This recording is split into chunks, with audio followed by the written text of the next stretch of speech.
नमस्कार, मी अतुल कुलकर्णी आणि मी घेऊन आलो आहे माय FM सोबत एक खास टॉक शो चेंज मेकर्स. आणि आज आपल्याबरोबर आहेत PDRLचे विशाल जोशी सर. नमस्कार सर. नमस्कार. नमस्कार सर. मला ड्रोन म्हटल्यानंतर आठवतं ते मी पहिला ड्रोन कधी आणि कुठे पाहिला तर कमलजी जे आहेत, कमल हासन, तर त्यांच्या चेन्नईमधल्या ऑफिसमध्ये मी पहिल्यांदा अनेक वर्षांपूर्वी ड्रोन पाहिला. आणि अर्थातच आमच्या व्यवसायामध्ये ड्रोन खूप पहिल्यांदा वापरायला सुरुवात झाली ज्यावेळेला लोकांना फारसं माहीत नव्हतं. पण आजसुद्धा मला वाटत नाही की ते इतकं कॉमनली लोकांना माहिती आहे की ज्याच्यामध्ये व्यवसाय कुणीतरी सुरू केला आहे असं जेव्हा लोकांना कळेल त्यावेळेला त्यांना आश्चर्य नक्की वाटेल. मला सांगा, तुम्ही या व्यवसायात कसे काय आलात? PDRL सुरू करण्यामागे काय प्रेरणा होती? PDRL सुरू करण्यामागे सर्वात महत्त्वाची अशी प्रेरणा होती की creating more time to lives. आम्ही एक असं उद्दिष्ट घेतलं होतं. बरं. आज आपण बघतो की मेट्रोमध्ये ऑफिस ते घर, घर ते ऑफिस हा प्रवास कमीत कमी 1 ते 2 तासांचा आहे. आणि आपलं सगळं आयुष्य त्या ट्रॅव्हल टाईममध्येच जातं ते. तर एक संकल्पना आम्ही घेतली होती, why don't we have our own air taxi. Air taxi. तर त्यातून पॅसेंजर ड्रोनचा विचार आला आणि म्हणून ह्या कंपनीची स्थापना झाली, passenger drone research limited, PDRL.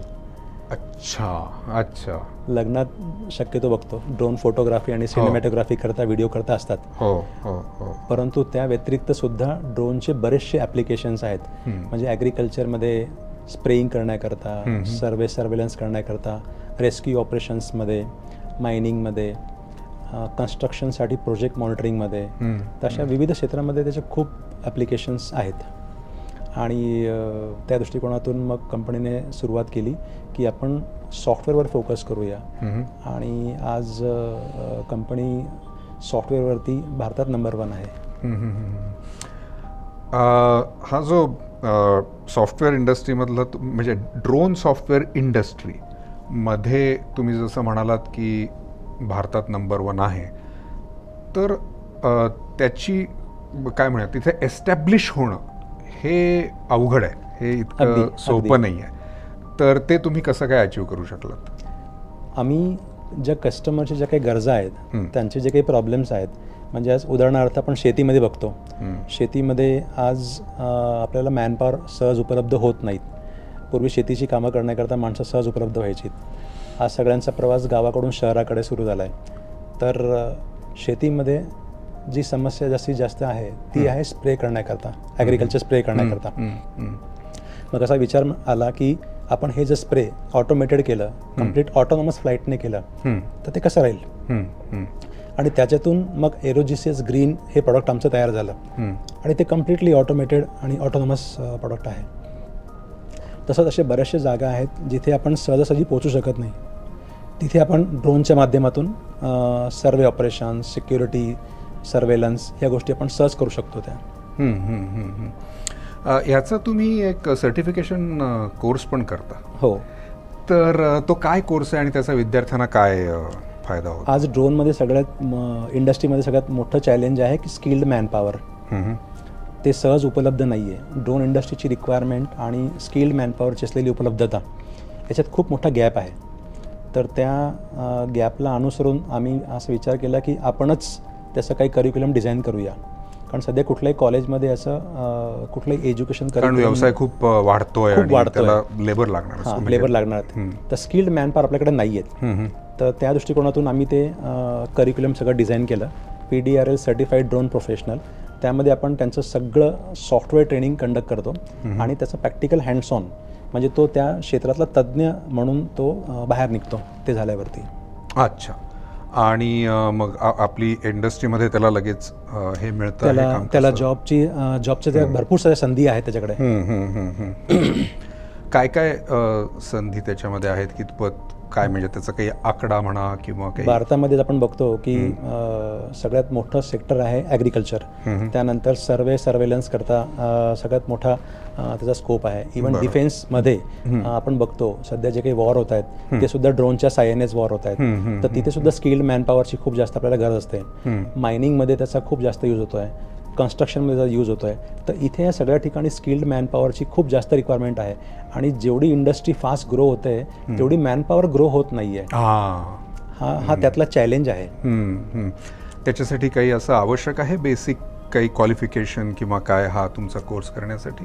Basic qualification जर म्हणाल तर त्याला थोडं टेक्निकल बॅकग्राऊंड जर असेल तर अतिउत्तम.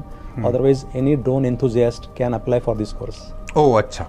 ज्याला ड्रोनमध्ये करिअर करायचं आहे तो ते सहज शिकू शकतो. म्हणजे त्याच्यासाठी असं काही ह्याच विषयात ग्रॅज्युएट असलं पाहिजे किंवा डिग्री असलीच पाहिजे असं काही नाही. पण म्हणजे हा फारच एक चांगली संधी आहे तरुणांना. कारण हा जसं आपण म्हणतो की ग्रोईंग बिझनेस आहे. आणि ग्रोईंग बिझनेस असलं की नॅचरली त्याच्यामध्ये पुढे स्कोप आहे. आणि हा व्यवसाय तर जसं तुम्ही उल्लेख केलात की एअर टॅक्सीला आपल्याला पोचायचं जर असेल तर अजूनही किती मोठा स्कोप आहे हे आपण सगळे बघूच शकतो. पुढचं तुमचं मिशन काय आहे ह्या? कारण अर्थातच हा व्यवसाय आता सुरू केला आहे, तुम्ही म्हणताय तसं हा ग्रो होतोय. पण कंपनीचं पुढचं मिशन असे की बऱ्याचशा क्षेत्रामध्ये ड्रोनची आता सुरुवात झालेली आहे. येणाऱ्या भविष्यामध्ये लॉजिस्टिक्स ड्रोन सुद्धा येतील. त्याच्यामुळे लॉजिस्टिक्स ड्रोन म्हणजे ज्याच्यामध्ये आपण डिलेव्हरी किंवा ट्रान्सपोर्टेशन करू शकतो सहज दुर्गम भागात, किंवा जिथे ड्रोन सहज पोचू शकतो किंवा जिथे मॅनपॉवर सहज पोचू शकत नाही, तर त्या ठिकाणी ड्रोनचा वापर खूप जास्त म्हणजे सामान्य माणसाच्या भाषेत सांगायचं तर अमेझॉन जसं इकडचं तिकडे वस्तू पोहोचवतं. आणि खूप लवकर आपल्या घरी सुद्धा ड्रोन डिलिव्हरी होईल. ती इतपत आज त्याच्यावरती काम चाललंय. आता रिसेंटली नॅशनल हायवे अथॉरिटीने एक पॉलिसी सुद्धा लॉन्च केलेली आहे. त्यामध्ये प्रत्येक 50 किलोमीटरवरती हेलिपॅड आणि ड्रोन हब तयार होणार आहे. ड्रोन झोन दर 50 किलोमीटरला हेलिपॅड आणि जेवढे नॅशनल हायवे आता होत आहेत त्यामध्ये ॲज अ अम्युनिटी, जसं आपण बघतो की फूड प्लाझा असेल, पेट्रोल पंप असतील, these are the some of the amenities. परंतु आता नवीन नॅशनल हायवे जे बनणार आहेत तिथे प्रत्येक 50 किलोमीटरला हेलिपॅड आणि ड्रोन झोन सुद्धा बिल्ड होणार आहेत. त्यामुळे येणाऱ्या भविष्यात आपण बघूया की प्रत्येक क्षेत्रामध्ये ड्रोनचा वापर झालेला असेल आणि ते इझिली ॲक्सेसेबल असेल. म्हणजे पुढच्या 5-1 वर्षात आपण बघू की प्रत्येक ठिकाणी आपल्याला ड्रोन सहज बघायला मिळतील. नाही, एक खूपच काय म्हणूया आपण वेगळा आणि महत्त्वाचा विषय, आणि तेही आजकालचे जे तरुणी आहेत त्यांना मला वाटतं ह्याचा प्रचंड उपयोग होणार आहे. निश्चित. कारण असा कुठलाही व्यवसाय की जो नुकता सुरू झाला आहे आणि समोर प्रचंड असं भविष्य आपल्याला दिसतं, त्यावेळेला त्याच्यात खूप स्कोप असतो. अगदी. आणि एक अप्रतिम गोष्ट जी मला आवडली की तुम्ही व्यवसायाबरोबरच याचं जे ट्रेनिंग सुरू केलं आहे लोकांना देणं, मला असं वाटतं की त्याचा खूपच उपयोग सगळ्यांना होणार आहे. Sir, thank you so much. Thanks a lot. आज खूप महत्त्वाची आणि एक वेगळ्या पद्धतीच्या व्यवसायाची माहिती मिळाली. थँक्यू. खूप धन्यवाद. Thank you very much. थँक्यू.